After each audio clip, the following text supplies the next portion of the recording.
नमो हरिहन्ताळं नमो सिद्धाळं नमो आयरीयाळं नमो वज्रायाळं नमो लोई सव्यसाहूढं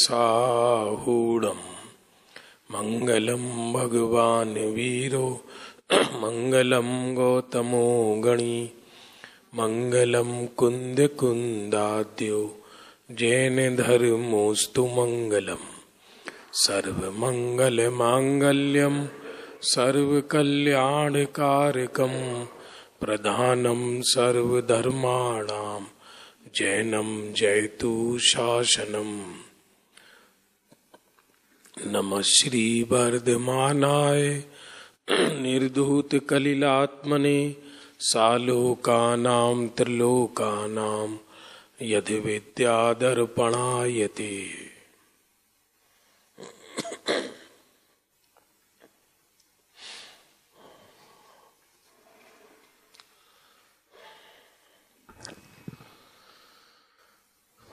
रतनकर्ण श्रावकाचार कल रात्रि काल से प्रारंभ किया था हमने,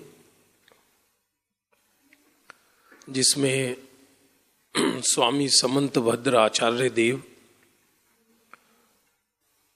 जो इसी काल में जन्मे बीतरागी संत थे, जिन्होंने चरणानुयोग का ये उत्कृष्ट ग्रंथ लिखा है। सबसे प्रथम सम्यक दर्शन अधिकार, हमने पहले ही बोला, ग्रंथ तो बहुत बड़ा है। पंडित सदासुखदास जी की टीका है इसकी 200 वर्ष पुरानी, और हजारों वर्ष पुराना ये ग्रंथ है, जिसमें आचरण संबंधी मुख्य रूप से वर्णन है। इसलिए इसका नाम रतनकर्ण श्रावकाचार ग्रंथ कहलाता है। चूंकि हम लोग द्रव्यानुयोग के ज्यादा अभ्यासी हैं, इसलिए कभी कभी कुछ बातें अटपटी सी भी लगेंगी, लेकिन वो अटपटी नहीं है। क्रिया की तरफ से वर्णन है। सर्वप्रथम हमने कल देखा सम्यक दर्शन अधिकार में कि सम्यक दर्शन का वर्णन प्रारंभ करते हैं आचार्य देव। तो सम्यक दर्शन में सच्चे देव शास्त्र गुरु का श्रद्धान, उसका नाम सम्यक्त्व है। तो फिर सीधा प्रश्न खड़ा हुआ, देव अथवा आप्त किसे कहते हैं? तो कल वर्णन आया था जो दोष रहित है, और 18 दोषों का वर्णन किया। लोक में ये नियम है कि व्यक्ति दोष से निंदनीय होता है और दोष रहित हो तो पूजनीय होता है। जो दो दोष रहित है, जगत में 3 ही दोष हैं, अज्ञान, असंयम और मिथ्यात्व। क्या कहा? अथवा ऐसा समझ लो, मिथ्यात्व, अज्ञान और असंयम तीनों ही केवली के अंदर नहीं है। न मिथ्यात्व है, न अज्ञान है और न असंयम है। पूरे विश्व को जानते हैं, इच्छा जरा भी नहीं है। न अंतरंग कोई दोष है, न बहिरंग कोई दोष है। जगत के सहज ज्ञाता हैं। ये भी कितना विचित्र है, जो निर्दोष होते हैं उन्हें जगत से कोई समस्या नहीं है, और जो दोष युक्त हैं उन्हें जगत से समस्या ही समस्या है। समस्याएं उनको होती हैं जिन्हें जगत से कुछ प्रयोजन हो। जिन्हें जगत से कोई प्रयोजन ही नहीं है, उन्हें काहे की समस्या? उनको कोई समस्या ही नहीं है। इसलिए सर्वज्ञ हैं, बीतरागी हैं और हितोपदेशी हैं, दोषों से रहित हैं। ना उनके अंदर कोई चिंता है, न राग है, न दोष है, न तन संबंधी कोई दोष है, ना कोई मन संबंधी दोष है।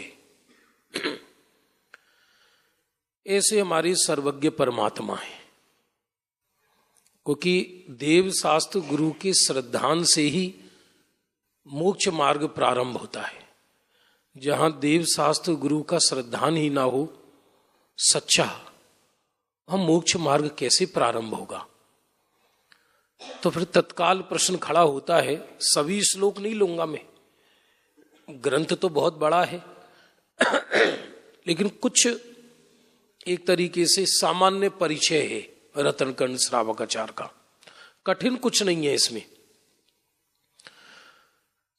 फिर तत्काल प्रश्न खड़ा होता है कि आगम किसे कहते हैं? पहले चर्चा हुई थी देव किसे कहते हैं, क्योंकि देव शास्त्र गुरु के श्रद्धान का नाम सम्यक्त्व है। फिर आगम किसे कहते हैं? तो देखिए श्लोक नंबर 9 निकाल लीजिए, श्लोक नंबर 9।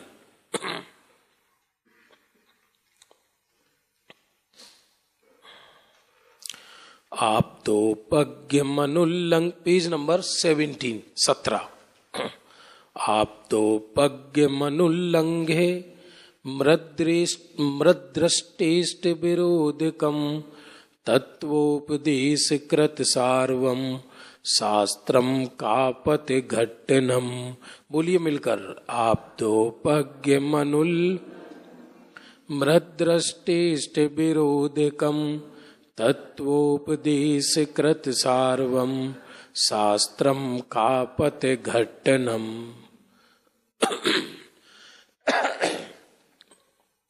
शास्त्र उसे कहते हैं जो सर्वज्ञ बीतरागी का कहा हुआ है।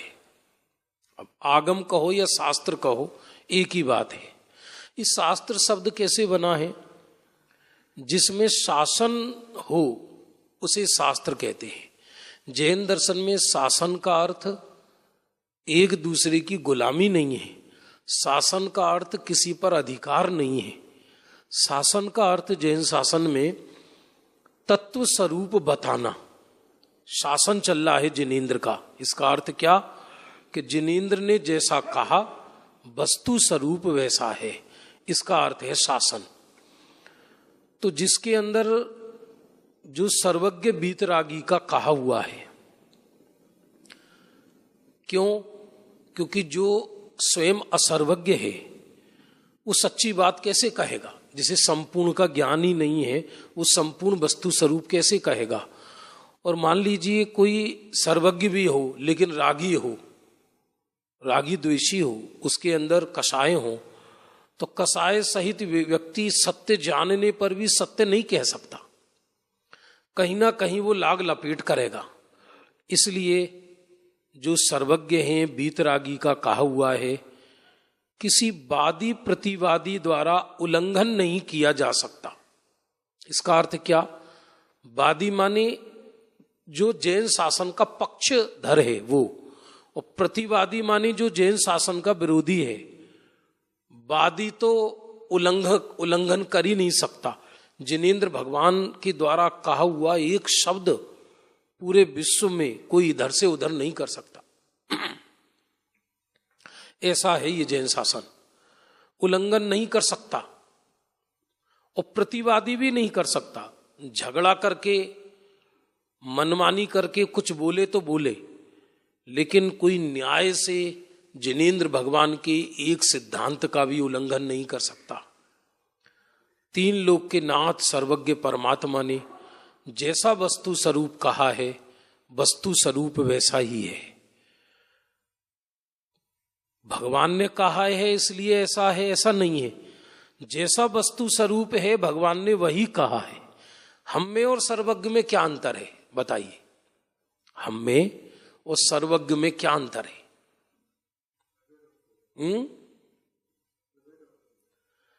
और बताइए कुछ। हम में एक अंतर तो ये है, ये कह रहे हैं हम अप्रगट हैं वो प्रगट हैं।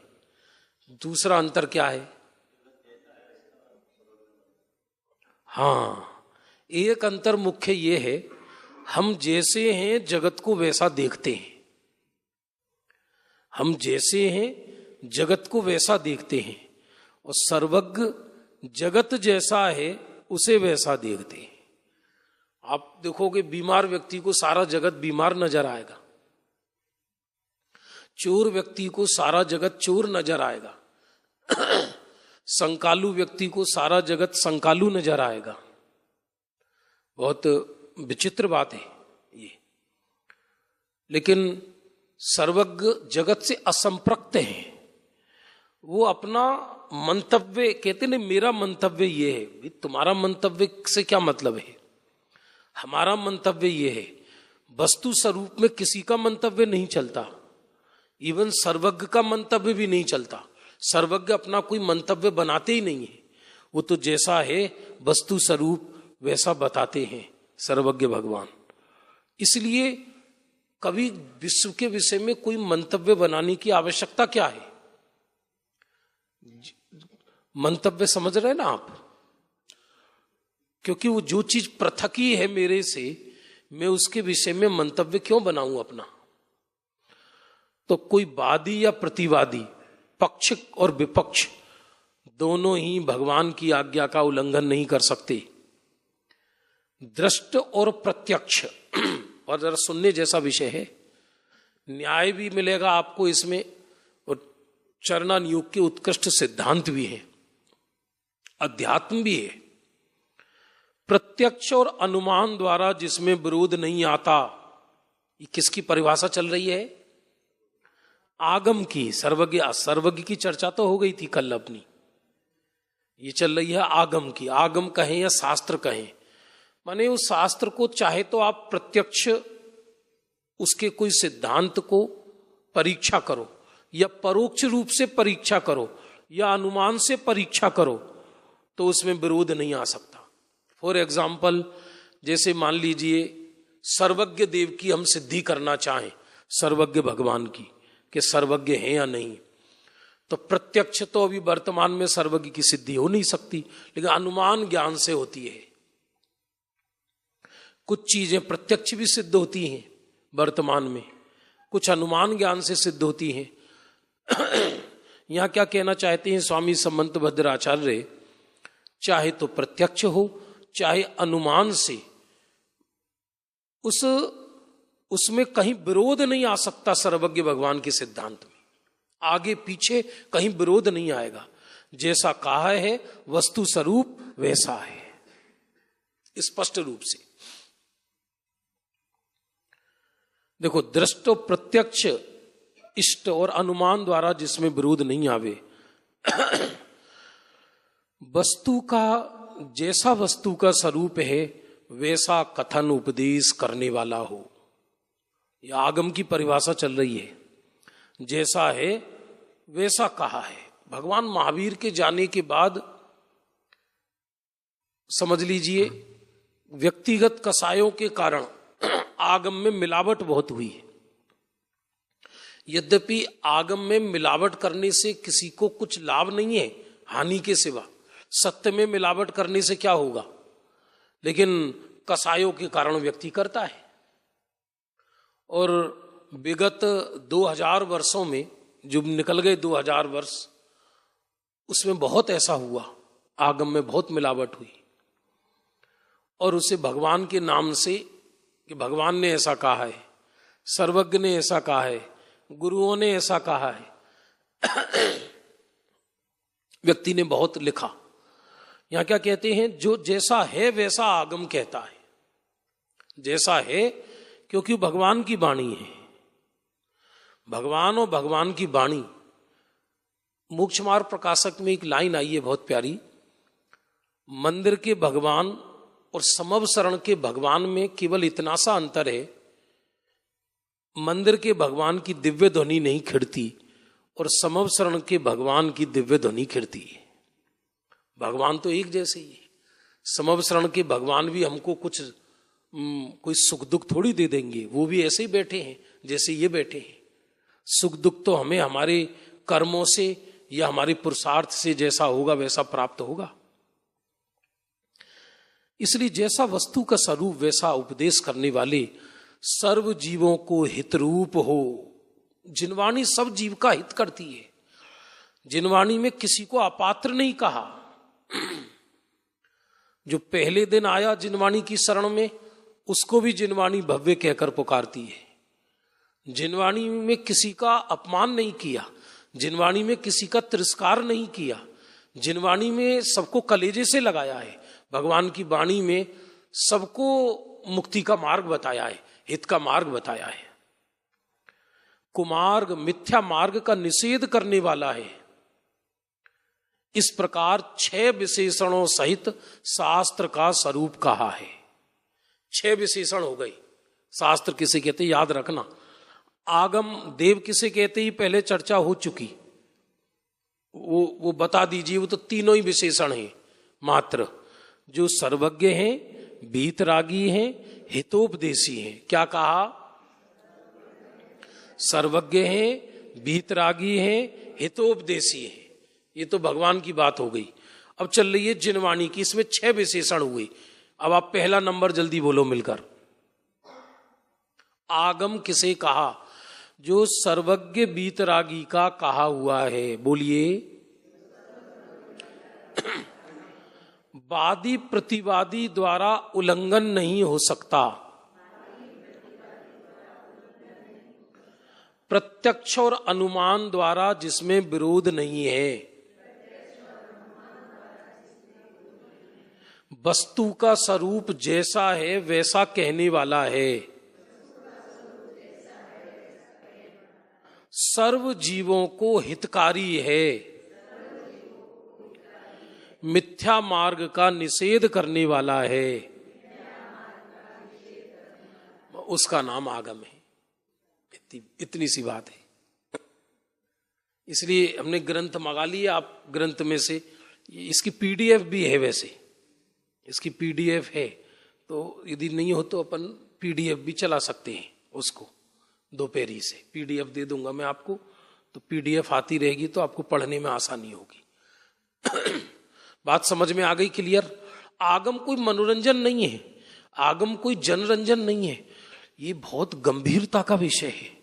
आप ऐसा समझ लीजिए जैसे कोई व्यक्ति फ्लाइट में बैठा हो, तो दुनिया में 2-3 व्यवसाय ऐसे हैं जिनको बहुत गंभीरता का उपदेश दिया गया है। जैसे एक डॉक्टर है, तो जब MBBS या MD करके निकलते हैं तो उनके जो बड़े डॉक्टर होते हैं, सीनियर, जो उनको डिग्री देते हैं, वो कहते हैं कि ये जो आपकी डिग्री दी जा रही है ये बहुत गंभीरता की चीज है, ये मजाक मखौल नहीं है। एक जीवन के व्यक्ति के जीवन मरण का सवाल है। ऐसे ही एक पायलट जो होता है वो कितने सैकड़ों लोगों के जीवन मरण का सवाल होता है, और इसमें अनंत जीवों के अनंत जन्म मरण का सवाल है। आगम में अनंत जीवों के अनंत जन्म मरण का सवाल है। एक अक्षर भी इधर से उधर हो जाए तो इतिहास बिगड़ जाए पूरी। आगम आप जानते हैं, इसी प्रसंग में एक बात बता रहा हूं मैं आपको कि आप 10 धर्म की पूजन करते हैं, उसमें एक लाइन आती है, दयानंद राय जी की पूजन है, बसु झूठ सेती नरक पहुंचा, स्वर्ग में नारद गया। ये बलि परंपरा कहां से चली?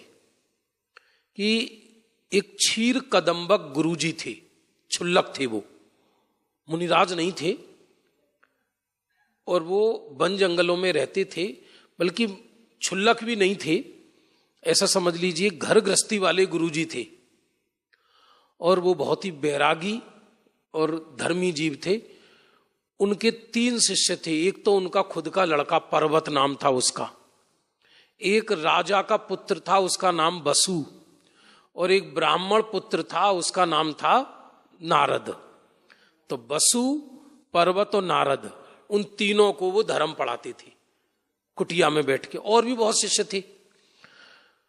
एक अवधि ज्ञानी मुनिराज वन जंगल से निकले, उनको उन्होंने नमस्कार किया।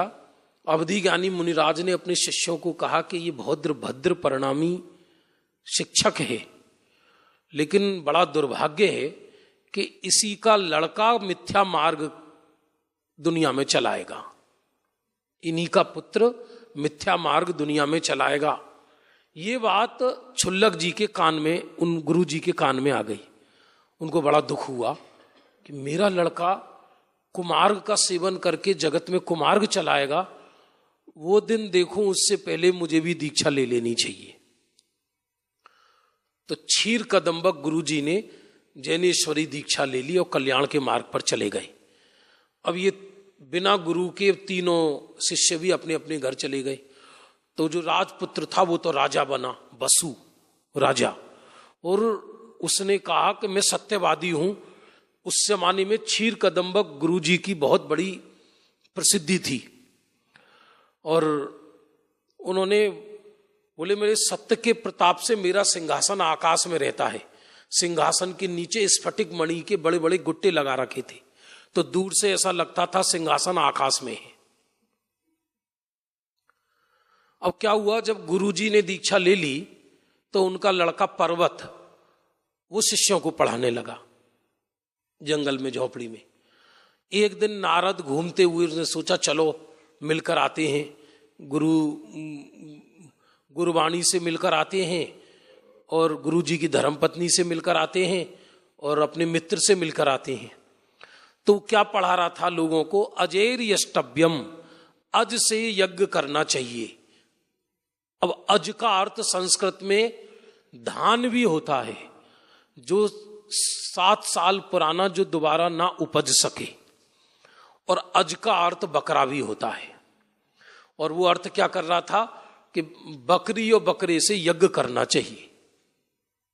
ये कान में शब्द नारद के पड़े तो घबरा गया कि तुम क्या करते हो, क्या अनर्थ सिखा रहे हो तुम लोगों को, ये तो तुम पूरे विश्व का नाश कर रहे हो। बोले क्या बकते हो, मेरे पिता ने मुझे ये शिक्षा दी है। बोले तुम्हारे पिता ने मुझे भी शिक्षा दी है, ये तुम्हारे पिता ने ये शिक्षा मुझे भी दी है। अज का अर्थ गुरुजी ने धान किया है, ना कि पशु। बोले नहीं। अब पूरा गांव इकट्ठा हो गया, ईगो पे बात पहुंच गई। सब लोग कहते हैं गुरुजी का लड़का ज्यादा जानता है या ये गुरुजी असली शिक्षा इनको देके गए। अब बात उस पर आ गई। नारद बोले चलो ऐसा करते हैं, राजा बसु सत्यवादी है, वो भी हमारे गुरु से ही पढ़ा है, हम ये केस राजा बसु के पास ले चलते हैं, वो जो कहेंगे वो निर्णय माना जाएगा।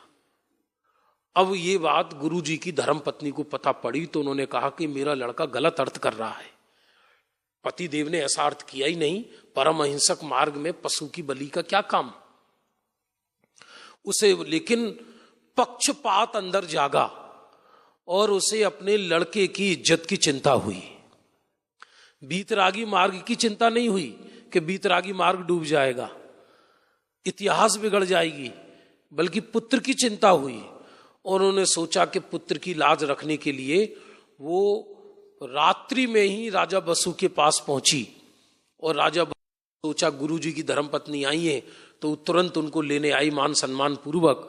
उन्होंने बोलो हमें क्या आदेश है कि मैं गुरु दक्षिणा चाहती हूं। बोले क्या, कि प्रातः काल जब दरबार में ये वाद विवाद आएगा कि अज का अर्थ क्या है, तो तुम अज का अर्थ मेरे पुत्र के पक्ष में लेना, अज का अर्थ बकरा करना। तो बसु ने कहा, पहले तो बसु घबराई, लेकिन उन्होंने मान सम्मान के लिए और गुरुजी की धर्मपत्नी को इज्जत देने के लिए कह दिया जैसा आप कहोगी वैसा होगा। अब प्रातः काल वो जमाना वाद विवाद का था, पूरा दरबार भरा हुआ। तो नारद कहता है राजा बसु तुम भी उन्हीं गुरु से पढ़े हो और मैं भी और ये पर्वत भी, बताओ अजेर यष्टव्यम अज का अर्थ क्या है।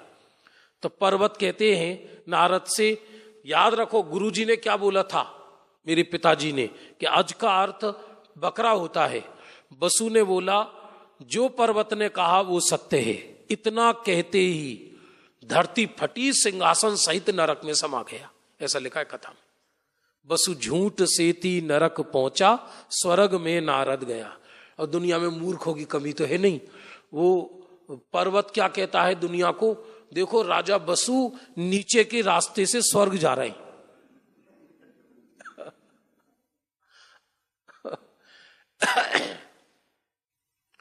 और बलि परंपरा तब से चल गई।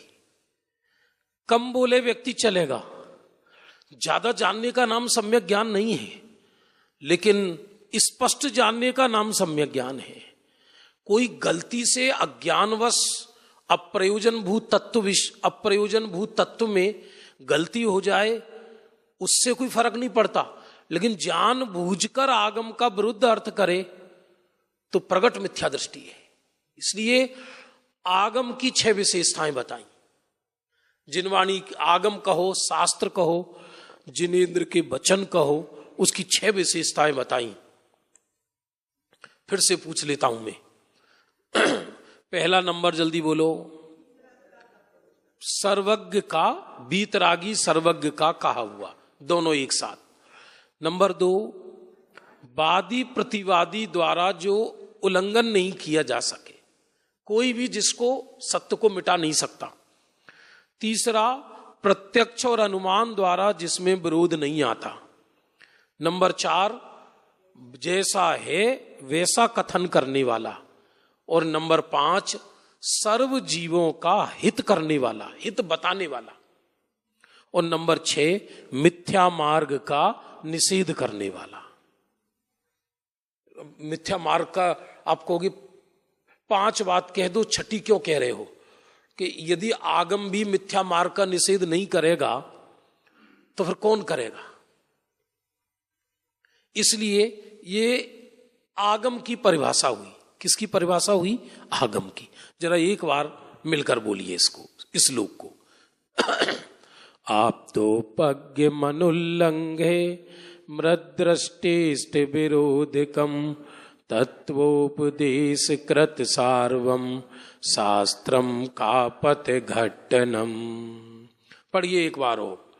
आप तो पज्ञ मनुल्लंघे दृष्टिष्ट विरोधिकम तत्वोपदेश कृत सार्वम।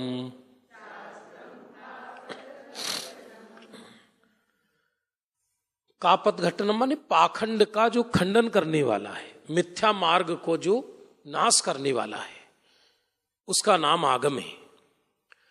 आप्त की चर्चा हो गई, आप्त माने देव। आगम की चर्चा हो गई। अब तीसरा नंबर क्या आया?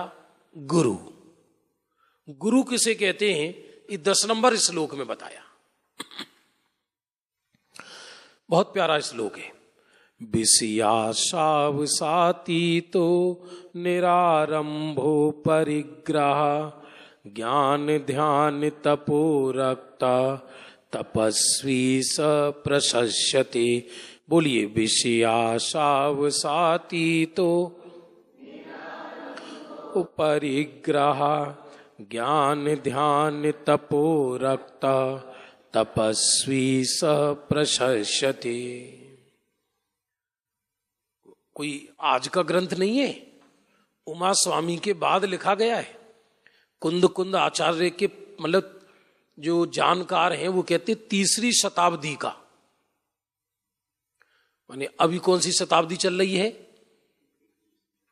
अभी कौन सी चल रही है? 21वीं 2025 21वीं मानव 3री शताब्दी माने करीब कितना हो गया? 1700-1800 वर्ष पूर्व का। समय सार आदि के बाद लिखा गया है चरणानी युग का, लेकिन इसकी टीका पढ़ो तो जगत से उदास हो जाओ, ऐसा गजब का ग्रंथ है। अद्भुत, अति अद्भुत। तो मैं सीधा ही अर्थ ले रहा हूं। जो पंचेंद्रिय विषयों की आशा वांछा से रहित हैं। सबसे पहला विषया साव सातीतो माने जो विषयों की आशाओं से रहित है, जिन्हें अभी कोई आशा नहीं रही। अरे जहां मोक्ष की आशा भी नष्ट हो जाती है तब जगत की आशाओं से क्या प्रयोजन? मुनिराज को गुरु किसे कहते हैं, मुनिराज किसे कहते हैं, वो चर्चा चल रही है। जिन्हें पंचेंद्रिय के विषयों की आशा नष्ट हो गई है। अब जिसे आप समझ लीजिए अमृत मिल गया हो, वो जहर की वांछा क्यों करेगा? जिसे अमृत मिल गया हो वो जहर की वांछा क्यों करेगा? आज देखो वर्तमान में क्या, सारा जगत, पूरी जिंदगी विषयों के पीछे दौड़ता है। हर प्राणी विषयों के पीछे दौड़ता है। फिर अंत में निष्कर्ष क्या निकलता है? मतलब आत्म प्रदेशों में क्या आया? मैं तो अमूर्तिक चैतन्य प्रदेशों का पुंज परमात्मा हूं ना। तो एक भी पंचेंद्री का विषय आत्मा में प्रवेश करता है क्या? एक भी पंचेंद्री? अरे आत्मा पंचेंद्री विषयों को के अंदर प्रवेश नहीं करते, ये तो बहुत दूर। पंचेंद्री विषयों को भोग भी नहीं सकता। आत्मा भोगने का भाव करता है, केवल स्वयं अपने राग की आग में जलता है। पर पदार्थ का आत्मा में प्रवेश नहीं है। पर पदार्थ संबंधी राग को स्पर्श करता है परमार्थता देखा जाए तो, और वो राग भी आत्मा का स्वभाव नहीं है। इसलिए पूरा विश्व जो चारों तरफ हाय हाय करता है, व्यक्ति को जब तक सत्य समझ में आता है तब तक बहुत देर हो चुकती है। दरअसल ये मार्ग ऐसा है, जब तक सत्य समझ में आता है तब तक बहुत देर हो जाती है। व्यक्ति जीवन में धर्म करने लायक नहीं रहता, शरीर वृद्ध हो जाता है। पंचेंद्री विषयों की आशाएं जिनको नष्ट हो गई। अब देखो भरत जी ने 6 खंड जीता और अंत में स्वयं दीक्षा ले रहे हैं। तो कोई उनसे पूछे, भैया भाई पे चक्र चलाया, काहे को चलाया, जब सब कुछ छोड़ के ही जाना था? तो कि उस समय तृष्णा थी, अब तृष्णा नहीं है।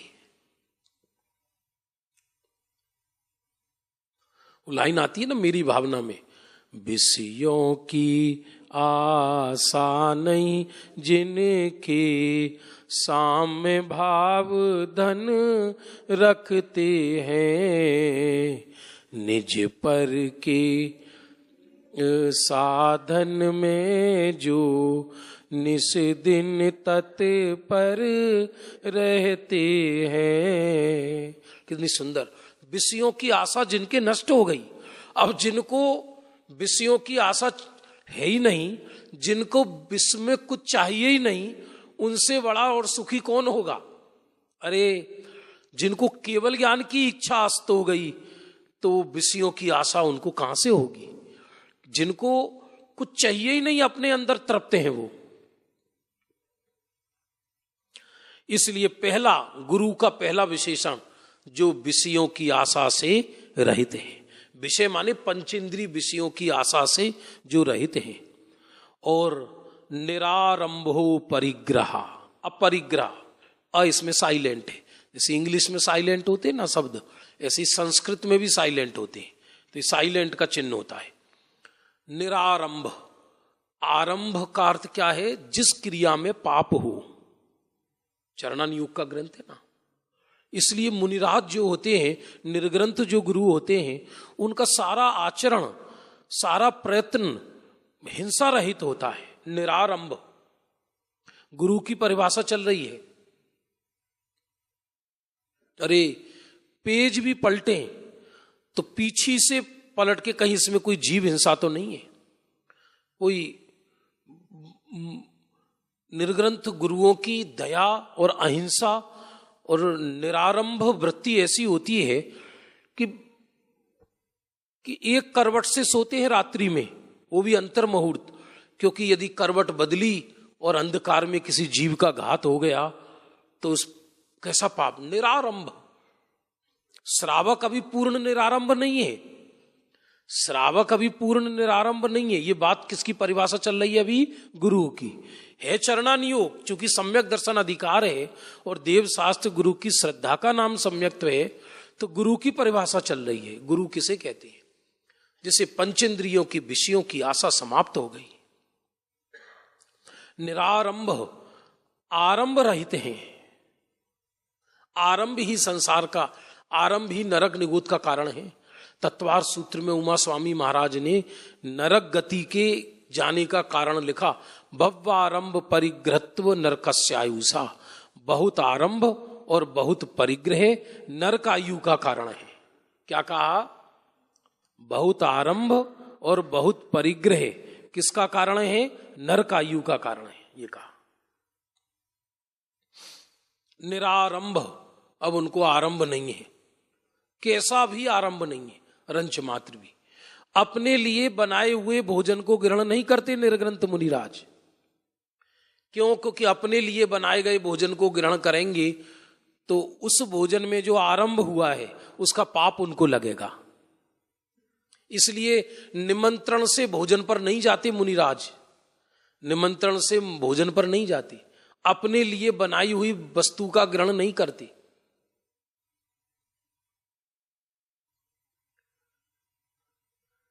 प्रयत्न पूर्वक बनाए हुए भवनों में भी मुनिराज नहीं रहते। क्यों?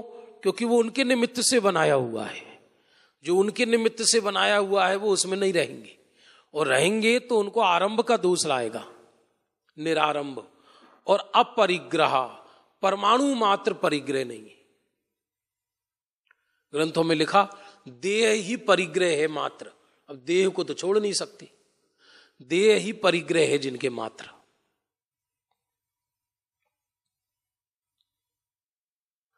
जिनको अनंत गुणों का निधान मिल गया वो जगत के परिग्रह को लटकाकर क्या करेंगे? समुद्र बूंद की इच्छा करे तो हास्यास्पद है ना ये। तो जिन्हें अपना चैतन्य का वैभव मिल गया वो जड़ वैभव पर दृष्टि क्यों करेंगे? 3 विशेषण विषयों की आशा से रहित हैं, नंबर 2 आरंभ रहित हैं, नंबर 3 परिग्रह रहित हैं। पीछी कमंडल भी मजबूरी है, यदि पीछी से तकिया लगाएं तो आरंभ हो परिग्रह कहलाएगी। क्या कहा? यदि पीछी से जीव की रक्षा करें तो वो अहिंसा का उपकरण कहलाएगा, और यदि पीछी को तकिया बनाकर लगाएं तो परिग्रह कहलाएगा। ऐसी कमंडल से यदि मुंह धोएं या पानी पिए उसको तो परिग्रह कहलाएगा, और कमंडल से केवल हाथ पैर शौच आदि जाने पर चौका में प्रवेश नहीं हो सकता, इसलिए वो शुद्धि का उपकरण कहलाता है।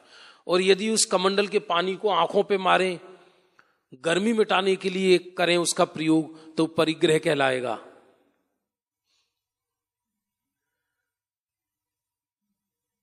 ये भी जो रिद्धिधारी मुनिराज होते हैं इनको पीछी कमंडल नहीं होता, तीर्थंकर मुनिराज को पीछी कमंडल नहीं होता, चारण रिद्धिधारी मुनिराज को पीछी कमंडल नहीं होता, क्योंकि उनको पीछी कमंडल की आवश्यकता ही नहीं है।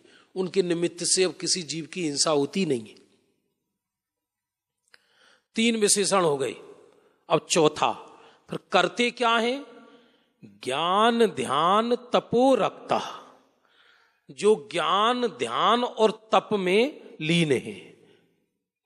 3 चीज ली, ज्ञान ध्यान और तप। तो जब स्वरूप से बाहर आए तब ज्ञान, जब स्वरूप में गए ध्यान, और जब ध्यान उग्र हो जाए तो उसका नाम तप। क्योंकि ध्यान यदि अंतर मुहूर्त हो जाए तो केवल ज्ञान की प्राप्ति हो जाए उनको। करते क्या है? वन जंगल में अकेले मुनिराज, अरे एकांतवास मुमुक्षु का लक्षण बताया है कृपालु देव ने। एकांतवास, एकांत में ज्ञानी को उत्सव लगता है, उत्सव। एक जगह तो ऐसा लिखा किसमें लिखा, शायद महापुराण में है, और वहीं प्रश्न किया कि तीर्थंकर मुनिराज किसी को उपदेश क्यों नहीं देते। जैसे कोई तीर्थंकर मुनिराज पहले दीक्षा लेते हैं, फिर जब तक केवल ज्ञान नहीं हो तो किसी को उपदेश नहीं देते, और जब किसी को उपदेश नहीं देते तो उपदेश के बिना उपदेश नहीं देते, फिर भी देना चाहे तो लाखों का कल्याण कर सकते हैं, लाखों जीवों का, लेकिन नहीं देते। उसका कारण दिया इष्टोपदेश में। वो ग्रंथ नहीं है अभी मेरे सामने, संस्कृत में आया, उसमें लिखा हुआ, क्योंकि बोले जन संपर्क से, उपदेश देने से जन संपर्क होता है, जन संपर्क होने से मन चंचल होता है, मन चंचल होने से चित्त का विभ्रम होता है, और चित्त का विभ्रम होने से व्यक्ति आत्मा से च्युत होता है, और आत्मा से च्युत होने का नाम ही संसार है। इसलिए तीर्थंकर मुनिराज जगत को उपदेश नहीं देते। बताओ, जो सर्व ज्ञाता है वो उपदेश नहीं देते। ये उपदेश का मार्ग है ही नहीं ज्यादा। जैसे एक माँ है और वो मान लो बेटे को समझाए, तो वो क्या मजमा लगा के समझाएगी? एकांत में ले जाएगी, बता देगी। तो श्री गुरु कोई धर्म का लोभी जीव हो तो उसे एकांत में तत्व बता देते हैं। ये कोई वन जंगल में मुनिराज बैठे हैं और कोई पात्र जीव मिले तो उसको सामान्यतया संक्षिप्त में बात समझा देते हैं। तो करते क्या है फिर 24 घंटे कि अपने ज्ञान माने तत्व का चिंतन, ज्ञान और ध्यान स्वरूप में लीन। और ध्यान की उग्रता हो गई तो 3, ज्ञान ध्यान तपो रखता। जो ज्ञान ध्यान और तप में रखते हैं माने लीन है, तपस्वी सह प्रशस्यति, वो तपस्वी कहलाते हैं। उनका नाम गुरु है और वो प्रशंसा के पात्र हैं, अर्थात पूजनीय है। समझ में आ रहा है नहीं आ रहा है? एक एक श्लोक गजब का है, एक एक श्लोक। प्राकृत में नहीं है, ये संस्कृत में है। वो उस जमाने में संस्कृत शुरू हो गई थी। कुंद आचार्य ने प्राकृत में लिखी गाथाएं, क्योंकि वो अध्यात्म का ग्रंथ है। तो 5 परमागम प्राकृत में लिखे गए। धवला जैसे ग्रंथ प्राकृत में लिखे गए, क्योंकि वो उस समय ऐसा चल रहा था जिनवाणी लेखन का काम। और बाद में फिर संस्कृत टीकाएं संस्कृत आई, लोग संस्कृत पढ़ने लगे, संस्कृत को सभ्य भाषा कहा जाने लगा, तो इस संस्कृत में लिखा समंत भद्राचार्य देव ने। वह तपस्वी प्रशंसनीय है। पढ़िए मिलकर। विषया सावसाती तो निरारंभो परिग्रह, ज्ञान ध्यान तपो रक्ता, तपस्वी स प्रशस्यति। पढ़िए मिलकर। साव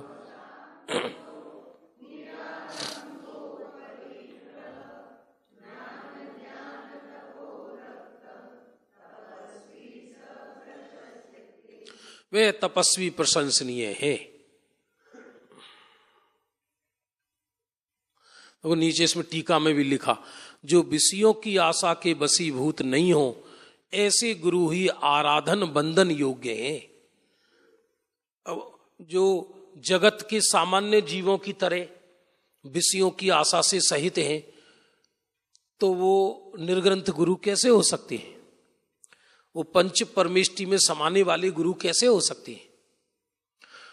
और जिन्हें विषयों की आशा है माने दुखी है, तो दुखी जीव दूसरे के सुख में निमित्त कैसे बनेगा जो स्वयं दुखी है? अब देव शास्त्र गुरु की परिभाषा पूर्ण हुई इस सम्यक दर्शन अधिकार में। देव की परिभाषा क्या बताई थी? जो सर्वज्ञ हैं, वीतरागी हैं, हितोपदेशी हैं। फिर आगम की परिभाषा क्या बताई थी? जो सर्वज्ञ वीतरागी का कहा हुआ है, जो वादी और प्रतिवादी द्वारा उल्लंघन नहीं हो सकता, जिसका जो प्रत्यक्ष और अनुमान द्वारा बाधित नहीं है, जो वस्तु स्वरूप जैसा है वैसा कहा है, जिसमें हित की बात कही है, और जो मिथ्या मार्ग का खंडन करने वाला है, वो कौन है? आगम। और फिर गुरु किसको कहा? जो विषयों की आशा से रहित हैं, जो आरंभ से रहित हैं, परिग्रह से रहित हैं। 3 तो नास्ति के बोले हैं। फिर करते क्या हैं? ज्ञान ध्यान और तप में लीन है, वो निर्ग्रंथ गुरु कहलाते हैं, गुरु कहलाते हैं। उनकी श्रद्धा सम्यक दर्शन है। अब फिर तत्काल एक प्रश्न खड़ा होता है, एकदम विषय जुड़े हुए हैं सारे आगे पीछे से, कि ऐसे जिसको देव शास्त्र गुरु की श्रद्धा हो गई, उसको जिन धर्म के प्रति और देव शास्त्र गुरु ने जो बताया 7 तत्व और शुद्धात्मा, उसके प्रति इतनी दृढ़ श्रद्धा होती है। अब देखो, ये चूंकि चरणानुयोग का ग्रंथ है, यहां ये नहीं कहेंगे कि शुद्धोपयोग आत्मा की प्रतीति। यहां तो जिसको सच्चे देव शास्त्र गुरु की श्रद्धा हो गई, तो चरणानुयोग में उसे व्यवहार समकिति कह देते हैं, प्राथमिक समकिति कह देते हैं कि सम्यक तो हो गया। माने जिसे सच्चे देव गुरु धर्म का श्रद्धान हो गया, तो प्रथमान योग और चरणान योग की शैली में उसे कह देंगे सम्यक तो हो गया। जैसे अंजन चोर को निसंकित अंग में प्रसिद्ध कह दिया, चोर, और उसको भी कह दिया निसंकित अंग में प्रसिद्ध है। तो सम्यक दर्शन का निसंकित अंग कैसा होता है, अथवा ऐसा समझो सम्यक दृष्टि के अंदर कैसी श्रद्धा चलती है, इसको स्वामी समंत भद्रदेव ने अपने शब्दों में प्रस्तुत किया है। स्वामी नाम से संबोधित थे ये उस जमाने में। घर का नाम क्या था, कल बताया था ना, शांति वर्मा इनका नाम, और सज्जनता के कारण इनका नाम समंत भद्र पड़ा। बहुत भद्र थे, बहुत, और उस जमाने में जिन धर्म के सबसे बड़े सहारे थे, इसलिए स्वामी, स्वामी शब्द, स्वामी कहते ना मालिक को, नाथ को। स्वामी समंत भद्राचार्य भविष्य में तीर्थंकर होंगे, कल बताया था। 23वीं 23 ग्रंथों में आया नाम स्पष्ट।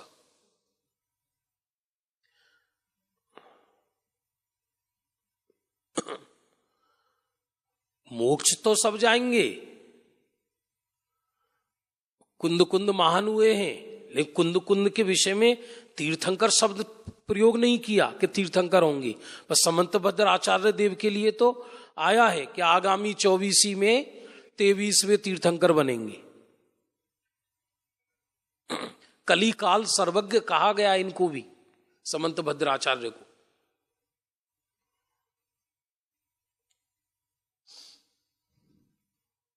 कल भाई जी बता रहे थे मेरे को, कृपालु देव ने भी कई जगह समंत भद्र आचार्य को याद किया है।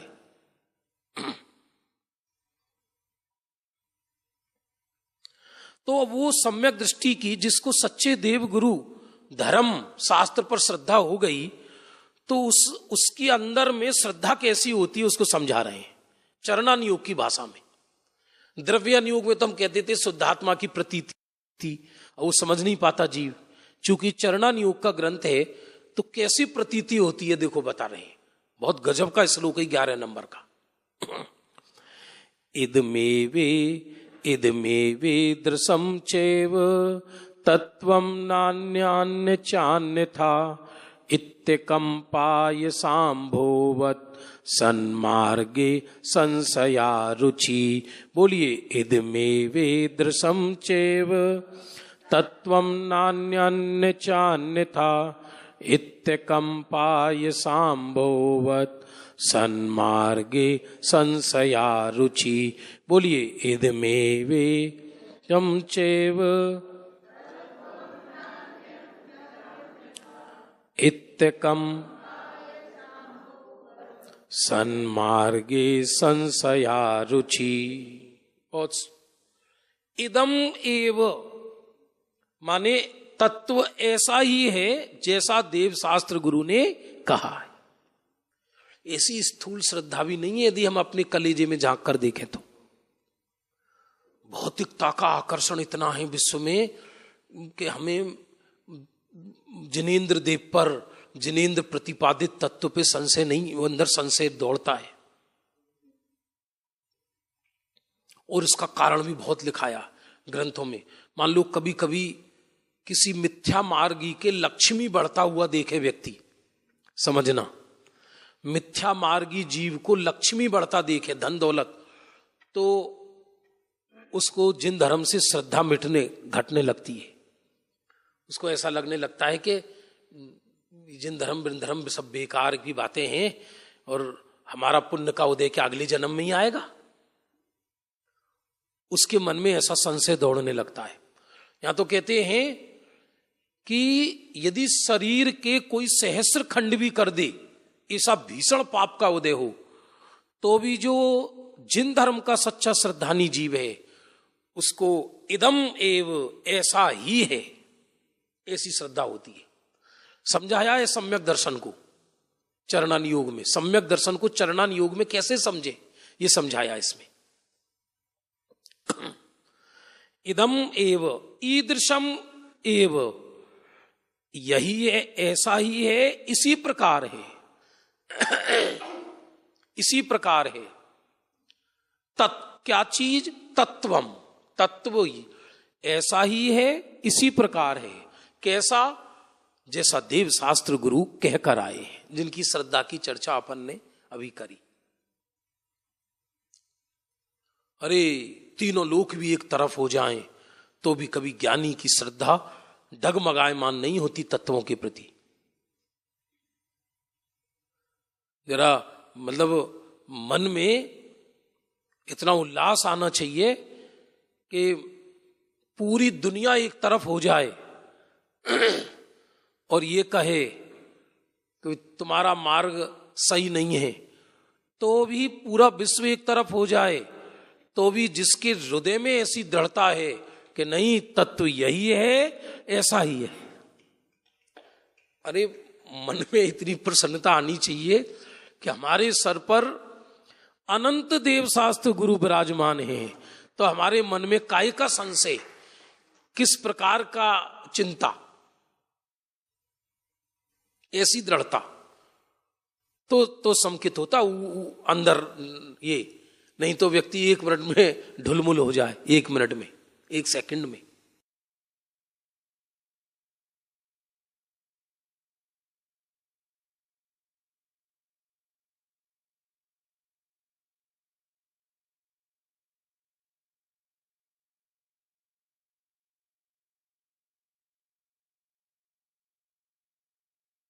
ऐसा गजब का मार्ग है।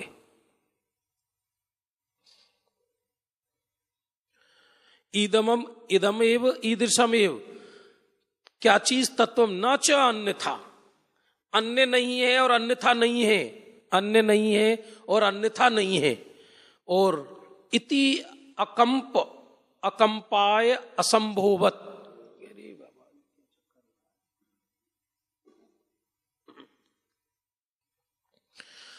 इसी तरह की है, अकंप है। और कैसी है? तलवार, अयस शब्द है।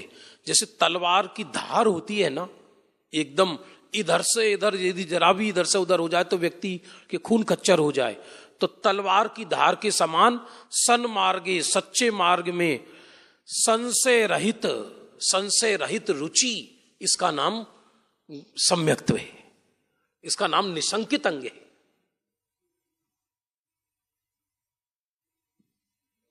इसका नाम निशंकित अंग कहलाता है। कुछ बात समझ में आ रही है, नहीं आ रही है आप लोगों को?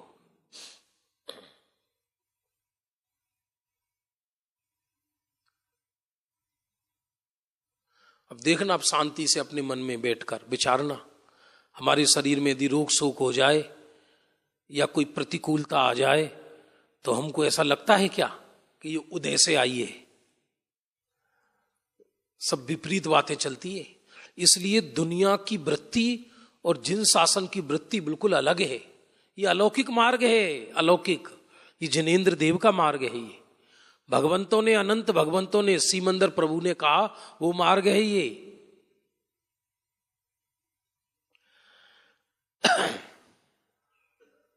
किसी को दिखाना नहीं है कि हमको संकित है, किसी को श्रद्धा बतानी नहीं है। स्वयं अपने कलेजे में झांक कर देखो कि हमको इस सच्चे देव शास्त्र गुरु के प्रति ये श्रद्धान है या नहीं है, पक्का।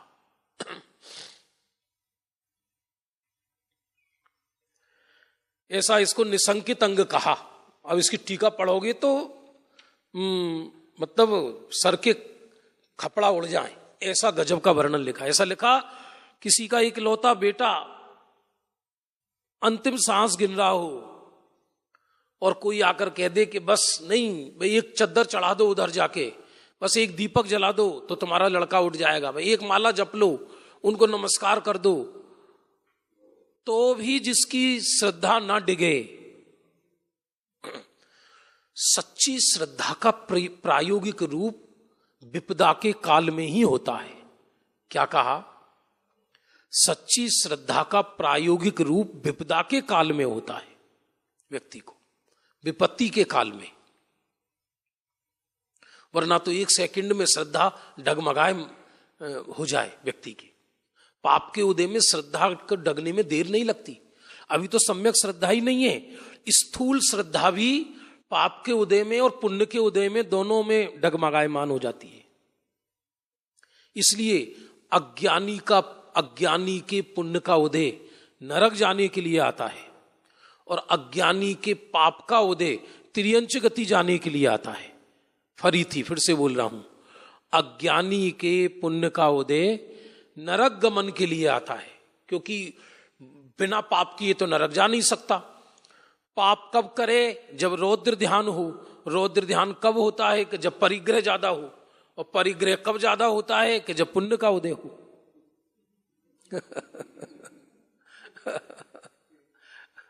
लिखा है अज्ञानी के पुण्य का उदय नरक गमन के लिए आता है और अज्ञानी के पाप का उदय त्रियंच गति जाने के लिए आता है।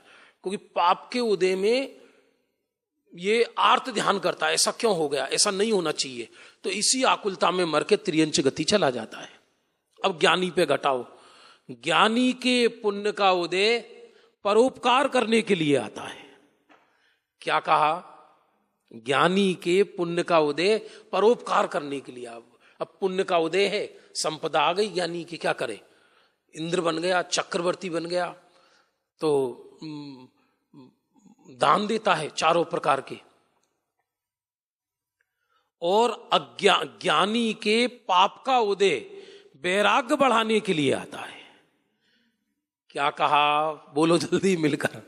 ज्ञानी के पाप का उदय वैराग्य बढ़ाने के लिए आता है, भेद विज्ञान के प्रयोग के लिए आता है। इसलिए प्रतिकूलता के काल में ज्ञानियों को केवल ज्ञान तक उत्पन्न हो जाता है, प्रतिकूलता के काल। और अज्ञानी के प्रतिकूलता के काल में आर्त ध्यान होता है, ऐसा क्यों हुआ, ऐसा क्यों हुआ, तो माथा फट जाता है उसका। इसलिए दुनिया में जितनी भी मोटिवेशन है वो जिनवाणी से बढ़िया कोई मोटिवेशन हो नहीं सकता। क्योंकि असली प्रतिकूलता के काल में जिनवाणी में जीना सिखाया है।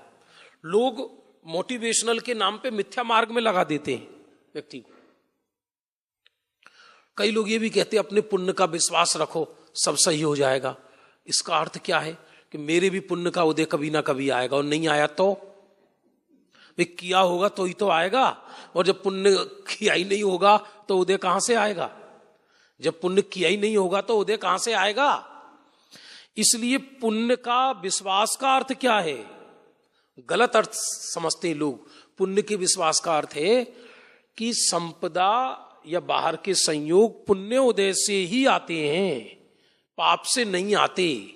ऐसी श्रद्धा ज्ञानी को होती है। लेकिन चाहे वो पुण्य का उदय आए या ना आए, वो मेरे से पृथक ही है सदा। अत्यधिक आशावादी बनना भी निराशा को जन्म देता है। इसलिए जैन दर्शन ना आशावादी है ना निराशावादी है। जैन दर्शन समतावादी है, समता सिखाता है। आशावाद कहो या भिकमंगावाद कहो, आशावाद कहो या मानसिक भिक्षावृत्ति कहो, एक ही बात है। क्या कहा? क्यों भाई? आशावाद माने क्या? मन में कुछ प्राप्ति की इच्छा। होगा नहीं होगा, धैर्य रखो, होगा होगा होगा। अरे सब ऐसा नहीं रखे तो क्या लोक में अच्छी लगेगी बात ये। पर जैन दर्शन ये कहता है कि तुम उसी काल में ये क्यों कहते हो होगा? तुम तो उसी काल में कहो कि ये मुझे चाहिए ही नहीं, मैं इससे भिन्न शुद्ध चैतन्य परमात्मा हूं, मैं तो इससे भिन्न हूं ना। तो निराशा भी जन्म नहीं लेगी। और हमने आशा रख ली और कदाचित उदय अनुकूल नहीं आया, कदाचित उदय अनुकूल नहीं आया, तो प्रतिकूलता के खड्डे में जा गिरेगा अनंत काल के लिए। निराशा में चला जाएगा भारी, और भारी निराशा में चला गया तो फिर निकलना मुश्किल है। देह से मरना वो मरना नहीं, मन से मरना ये सबसे बड़ा मरना है व्यक्ति का।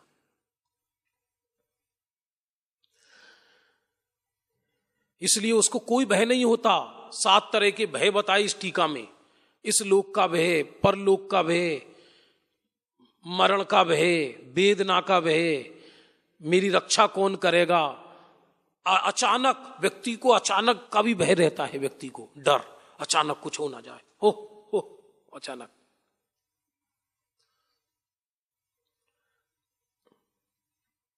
ज्ञानी को क्या श्रद्धा होती है, इस देह में पैर के नखून से लगाकर मस्तक तक जो ज्ञान है, चैतन्य है, वे हमारा धन है, और इस ज्ञान भाव से भिन्न एक परमाणु मात्र भी हमारा नहीं। ये माने पैर के नाखून से लेके ऊपर तक जो आत्मा है, ज्ञान है, वो हमारा धन है, और जो हमारा धन है उसे कोई लूट नहीं सकता, उसको कोई नाश कर नहीं सकता, उसको कोई छीन नहीं सकता, वो कभी न। इसलिए ज्ञानी सदा निर्भय रहते हैं, उसे कोई मार नहीं सकता, उसे कोई जिला नहीं सकता।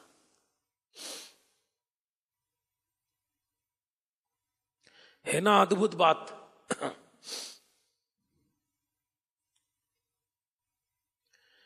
ऐसा निशंकित अंग होता है ज्ञानी के चित्त में, और जब ऐसा निशंकित अंग हो गया उसको कि मैं मेरे से ही धनी हूं, मैं मेरे से स्वयं सुखी हूं, तो उसके अंदर सहज निकांक्षित अंग उत्पन्न हो जाता है। निकांक्ष माने उसे परमाणु मात्र की आकांक्षा नहीं होती। निशंकित माने अस्थि रूप है, अपने में निशंक, अपने में निशंक, अपने पर विश्वास, और नास्ति से निकांक्षित, उसे कोई आकांक्षा नहीं रहती। तो फिर दूसरा अंग खड़ा हो गया 12वें नंबर का श्लोक 24 पेज पर, ये 2 मिनट में पूरा करते हैं। कर्म पर बसे शांते, बोलिए कर्म पर दुःखैरन्तरितोदये,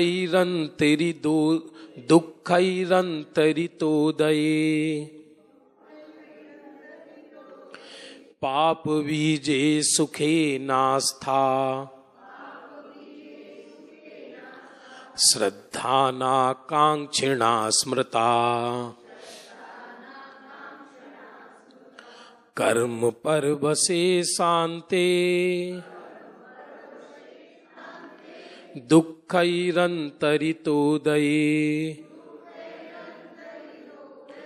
पाप बीजे सुखे नास्था,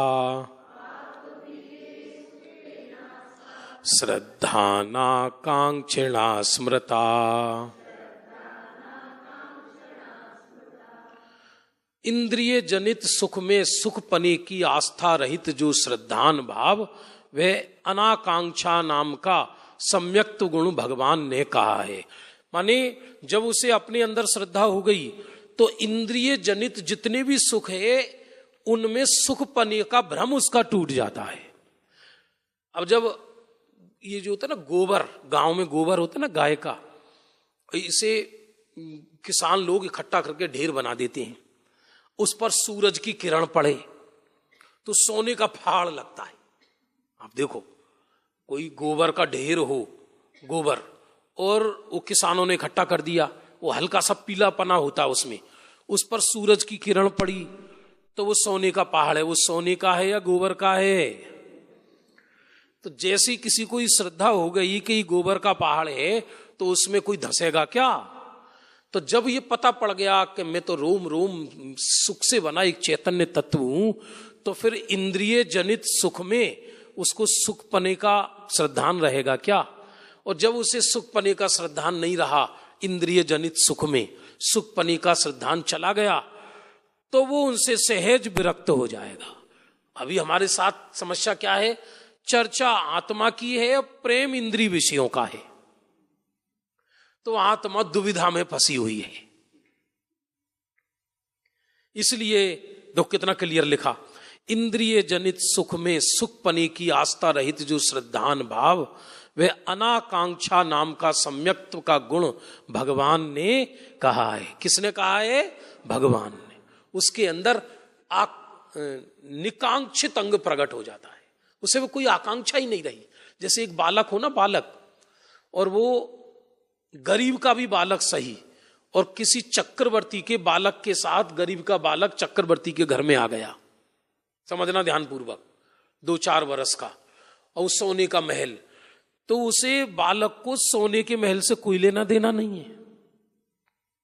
बालक तो जो खिलौना है 2 रुपए का उसे पकड़ेगा, वो जानता ही नहीं।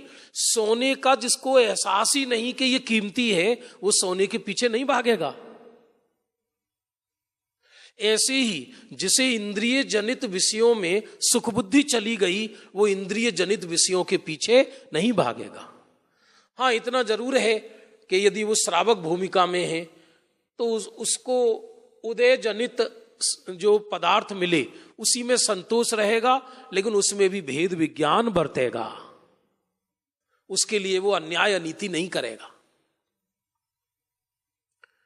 इस तरह से ये निकांक्षित गुण की संक्षिप्त में चर्चा हुई। और फिर जब उसकी आकांक्षा खत्म हो गई तो उसकी निर्विचिकित्सा प्रकट होती है। वो कैसे होती है, इसकी चर्चा अपन दोपहर काल में 4 बजे करेंगे।